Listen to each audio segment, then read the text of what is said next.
Hey, how's it going, everybody? Welcome back to another Empires and Puzzles video, and we have the Soul Exchange.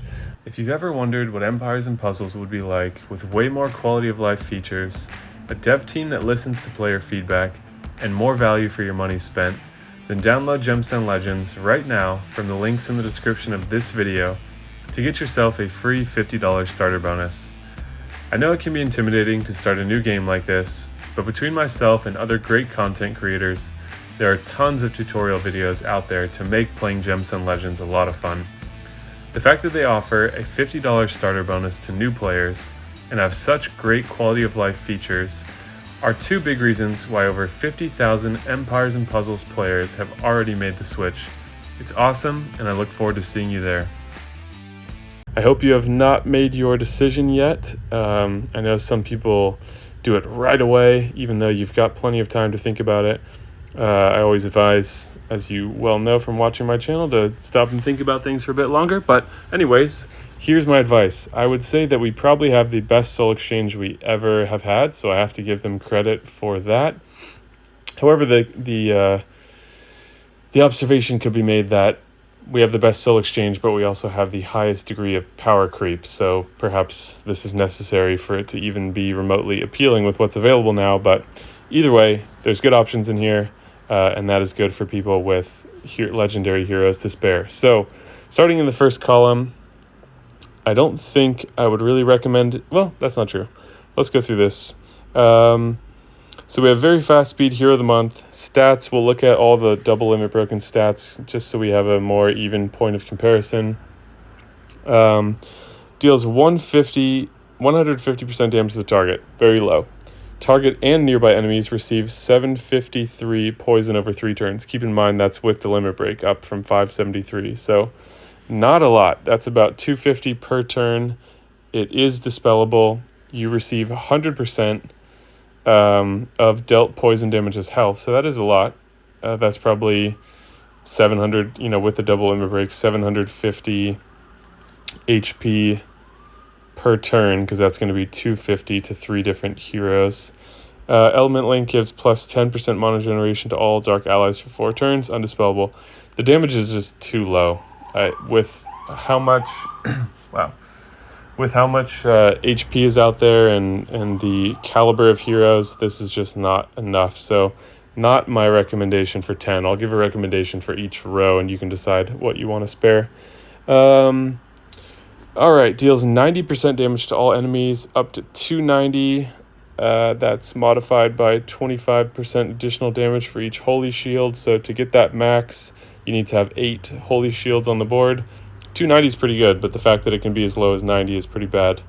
All allies get plus 8% mana generation and a further 3% increase for each. So again, that one you need 10 shields on the board to max that out. So yeah, he's okay. Fighter class is nice. Yangm was only okay when she came out multiple years ago.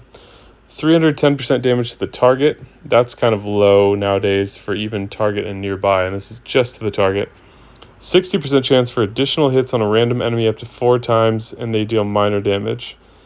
Plus 5% attack. She's just not good anymore. This is just not enough by any means, and it's not even worth looking at what else is going on here. Snow White costume. So this would probably be my 10 soul recommendation, and I'll explain why. Dispels and cleanses all buffs and status ailments from all allies and enemies. So everything good and everything bad goes away. Deals 140% damage to all enemies. Deals an additional 30% damage per remove status effect, up to 500% in total. Stats are decent. Based on this new, large costume bonus that they gave for these event heroes. So let's see. To get the max damage, that would be 360. So you need to be removing 12 buffs and ailments collectively, which shouldn't be too hard to do. And then you're doing pretty strong damage. And keep in mind, there's no way to put defense down before this or attack up, because before she's doing damage, She's removing everything. If you have growth or wither or stacks, those will stay because she's not removing stacks, and I don't think she's removing undispellable stuff, so keep that in mind. But big damage potential, the only downside being slow speed, and in my case, cleric emblems being needed. But yeah, pretty hard hitter, kind of a beast in rush attack if you can set her up in the right way. So if you can combine her with someone that puts ailments and buffs to help you max out this damage, you're gonna see the reward of that. All right, Francine, another one that I can't recommend, deals 225 to the target and nearby, which is very low. Cleanses status ailments at the end of the turn for 3 turns, cannot be dispelled. All ice enemies get minus 54% defense against nature. If it was all enemies get minus 54% defense, I would say this is pretty good, but it's only ice enemies. So it's kind of like a Titan hero, but I don't think it's worth taking someone just for that because in many alliances, it's not difficult to take the Titans down. So maximizing a score doesn't even give you a better loot opportunity. But yeah, and the stats are very low compared to others because these seasonal costume bonuses have not been boosted yet. But again, the special skill is just not strong enough. All right, getting into the next column here, we'll try to keep our momentum up. We have costume Dr. Morau, 265 to the target and nearby, minus 40% accuracy to the target and nearby for 4 turns. Duration is a reset if target is healed. Decent, the damage is just too low, and I don't think blind is a strong enough ailment to offset damage that's this low. It's really tough to get through these modern heroes with double limit breaks, and 265 I think is just too outdated in combination with these lower stats. Even with this generous costume bonus, the stats and special skill damage are just too low, so can't recommend. Duria was kind of appealing when he or she came out. Looks like she. Average speed. Each fallen ally has a 40% chance to get revived with 20% HP. I also want to mention just real quick that I'm not looking at passives. You know, they did buff the passives here. Increased damage against boosted health. I don't think those are enough to offset in this case, at least the ones that we've looked at so far. There can be some that are that way, and we're going to look at one that's like that, but if you feel like I'm missing those things, it is intentional just to keep the timing of the video moving along because I don't think they're significant enough. So, average speed, 40% chance to get revived with 20% HP. All allies regenerate 894 HP over 4 turns, starting low and increasing. All allies get plus 24% defense for 4 turns, increases 10% by each turn. Revive heroes just don't seem to have a place in the game anymore unless they're so new that their stats are massive or they do something else or there's just something better about it. That's in terms of the meta. I can't say that that's true on all levels of gameplay. It is a powerful ability, and it was once a critical ability and a very novel and strong ability, but it's not something I like to rely on, and it's not something that's present in the meta right now. But perhaps depending on someone's level of gameplay, on your level of gameplay, this could be something that is seen more in war defenses or PvP defenses, and if so, that might be more appealing to you. Stats aren't bad, but yeah, I don't like anything less than a 50% chance for revive. Even 50 is like, maybe it happens, maybe it doesn't, and I don't like a special skill where it's that way of like, well, maybe this will do nothing. There's an equal chance of this doing absolutely nothing. You know, you'd still be healing, but you know what I mean? So I'm not a big fan personally. All right, next up we have who I would probably recommend for 15, but the last 3 are all good. Zhao 2, I guess is how this is pronounced. This is one where the passive is significant enough, so we'll look at that in just a second. Average speed, 655% damage to the target, which is a lot of damage. Stats are just so-so. These are starting to look pretty dated, but not bad. They're certainly not bad. They're better than many heroes. But now we're up to like 1,300 attack, 1,300 defense, and 21, 22, 23, 2,400 HP, something like that. Targeted nearby enemies resist healing and receive 250 damage for each resisted healing for 4 turns. So it's a pretty strong ailment if you can land it, and 4 turns is great, and it's a nice thing to offset healing with actually receiving damage. But the kicker with this hero is the passive. Attacks and abilities of all minions owned by enemies are disabled. So if you're fighting a team with Lady of the Lake or Water Pipe, for example, they do absolutely nothing to your whole team, and it doesn't even say that this hero needs to be alive. I don't know if that's actually true. Someone can correct me if they have a hero like this and they've tested with them. I personally don't. But yeah, that is pretty nice. However, in the meta, this isn't that practical, and the mega minions that we're seeing with the... Which heroes are those? The goblins, I think. I can't remember. The mega minions are not affected by this, and those are the ones that are actually dangerous because their HP and attack are quite high. So this does not work against them as far as I know because they are their own class of minion, which is silly, but that's where we're at. So basically this is a way to have a much easier win against a mana-cutting minion tank or flank, and you can decide if that is important enough for your roster that it's worth overriding these other choices. Next up, we have Cinnamon from the Pets Portal. Stats are pretty good, but again, starting to fall behind, which is not taking very long these days. Deals 250% damage to all enemies, so we're at average speed. All enemies receive 700 frost damage over 4 turns, which is not very good, but it's something, it's extra. All enemies get minus 54% defense against ice for 4 turns. That's quite good. If you can combine that with another strong hitting average speed blue hero, you're going to be doing a lot of damage.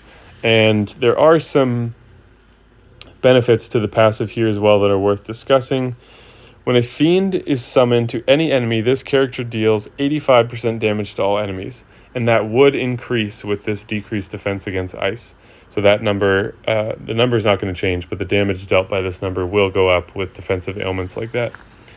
And then this one is quite good too. When a minion is summoned to any ally, this character gains 5% health and 5% mana. So whether it's a druid, whether it's someone who summons minions, anything like that, you're gaining mana, which can help speed you up. I don't know how many times this would need to go off to speed you up from average to fast, but that's just something to keep in mind. And the 5% heal is quite good as well. Family bonus is just extra HP and attack for minions, which to me is not that good. These numbers are too small to be significant, but this is a good hero. I don't know if it's one of the top choices.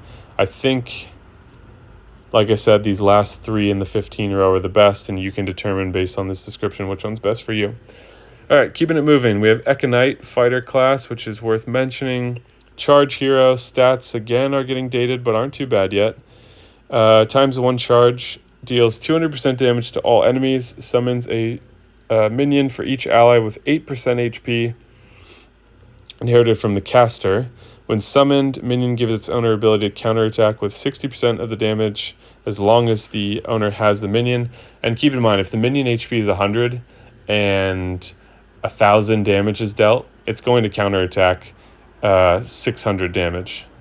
So even it's not like when your hero is about to die and they have only 100 HP left, they're only going to counterattack with 60 damage because it can't exceed how much HP is there, if that makes sense.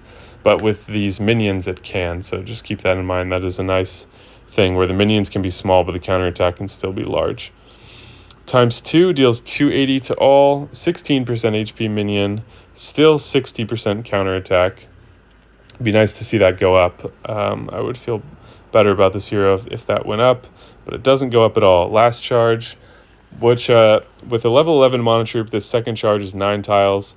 The first one is basically 5, unless you have other mana boosts going on. And the last one, I think, is something like 14, so it's quite a lot. Deals 360 to all enemies, 22% HP minion, and still 60%. So, pretty decent, but I would probably give the edge to the first 2 because Cinnamon with the right troop is also going to be firing in 9 tiles, and this is a a much bigger setup for doing some huge damage and some nice passive abilities. And the stats, 1120, 1180, 20. Stats are comparable, maybe a little bit better. Okay, final row. These are where the best heroes are, of course, so let's look at them. First up, Narcissa. Very dated stats, however, an excellent family bonus. If you don't have another family bonus present, you get plus 5% mana, which can considerably help in some situations, including speeding up some fast heroes to very fast speed with the right troop. And with this family bonus, passive reduces the amount of mana increased by special skills by 50% for all enemies. So the nice thing here is duration of status ailments is reset for all enemies. You can use this to pretty strong effect. If people know some particularly good synergies with this, let us know in the comments down below. So dealing 240% damage to all enemies, and all enemies get minus 34% attack. This can be also used to trigger things like Erlang Shen's attack ailment, that if it gets reset, overridden, or cleansed, it does a bunch of extra damage. So she was showing up in defense like that for a while. Interesting accommodations with this hero. The things that she's doing. Damage is so-so. Stats are starting to get low, actually. But, yeah. Next up is Anne without costume. I'm a bit shocked that Anne has a costume, right? Or am I tripping?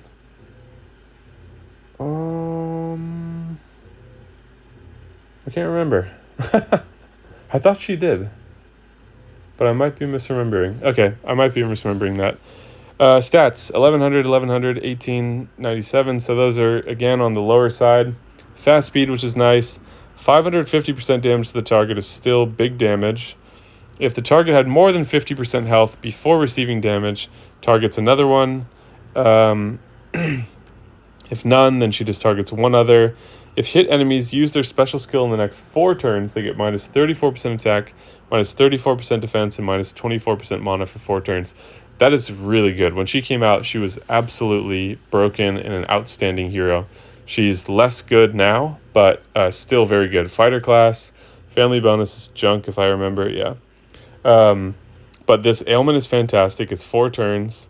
She's doing a lot of damage, and it's chaining through, and the stats are decent. So this is still a strong hero, and fast speed heroes are so usable on defense as well as offense. Next up, we have Cupido. Stats are, again, comparable. They're in the lower range compared to what we're seeing now. The nice things about this, solo heroes get plus 20% increase for any healing received. Team members are solo heroes if they have no other family bonuses. So similar to the Bard bonus, this passive is nice. Innate resistance against status ailments that block special skills.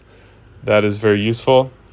Average speed deals 295% damage to the target and nearby enemies. For 3 turns, the target and nearby enemies are forced to cast Mindless Heal. Mindless Heal recovers 20% health for the character on the opposing side with the lowest remaining HP.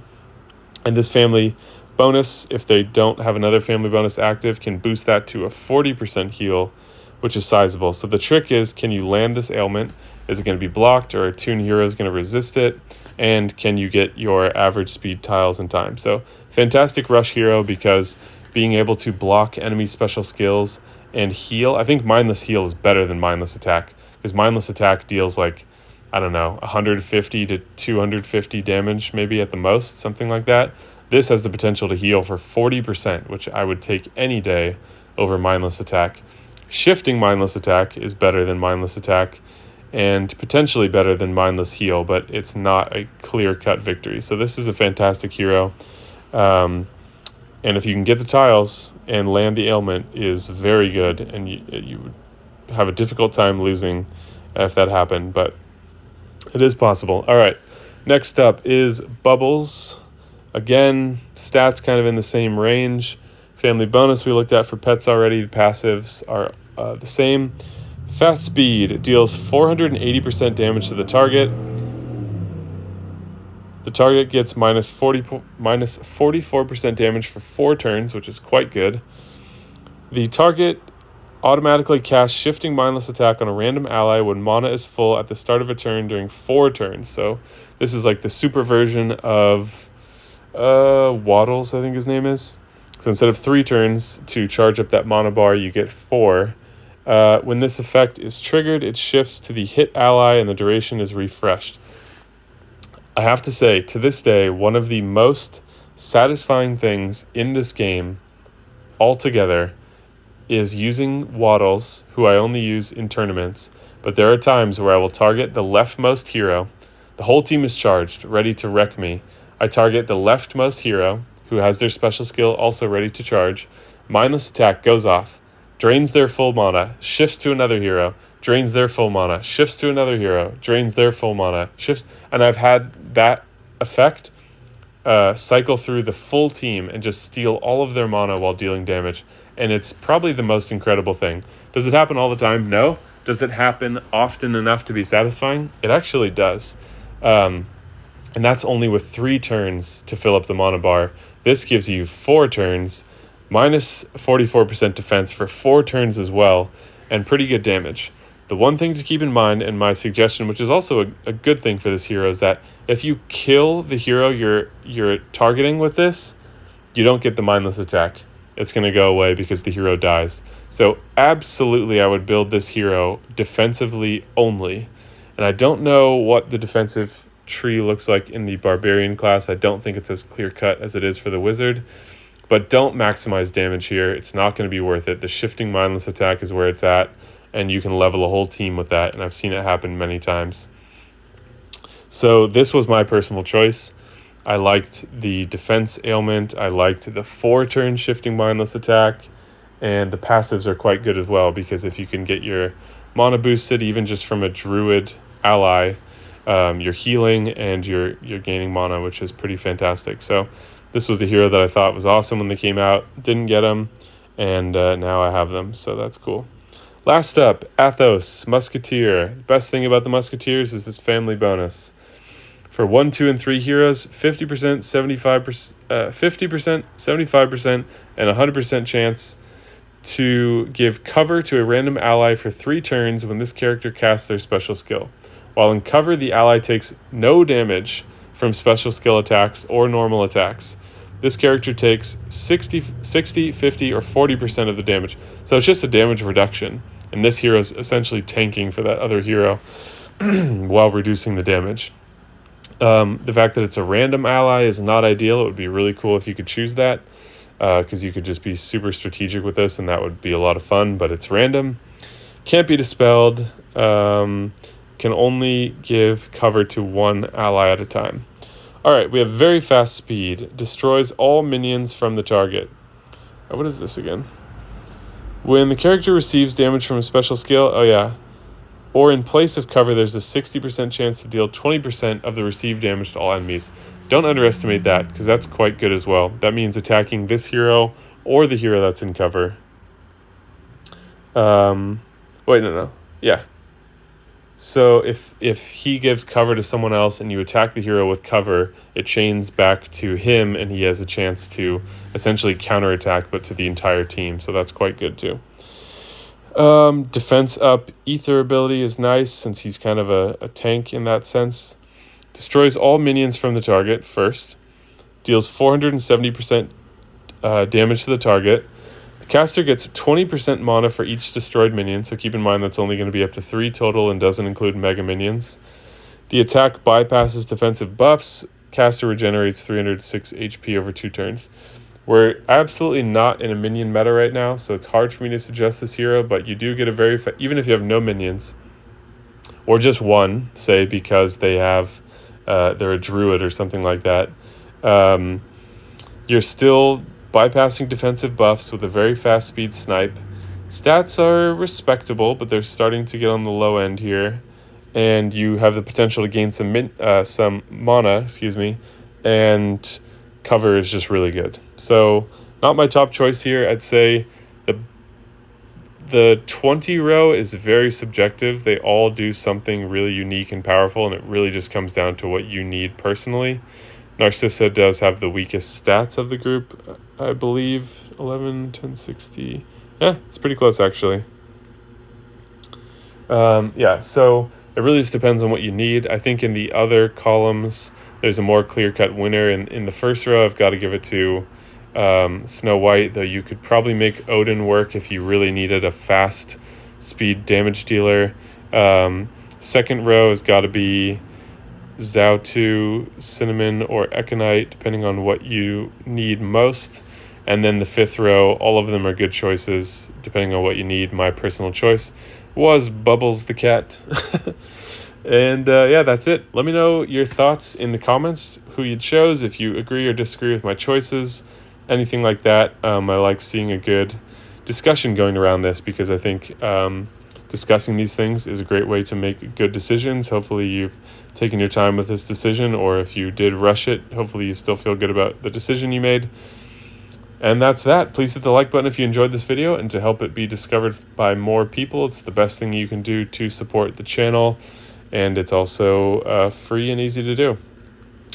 Next, if you want to see these videos in your feed, be sure to subscribe if you haven't already. And if you want to be notified when I upload, subscribe and then click the bell icon, and you will receive notifications when I upload. Thank you guys so much for watching, and I will see you in the next video.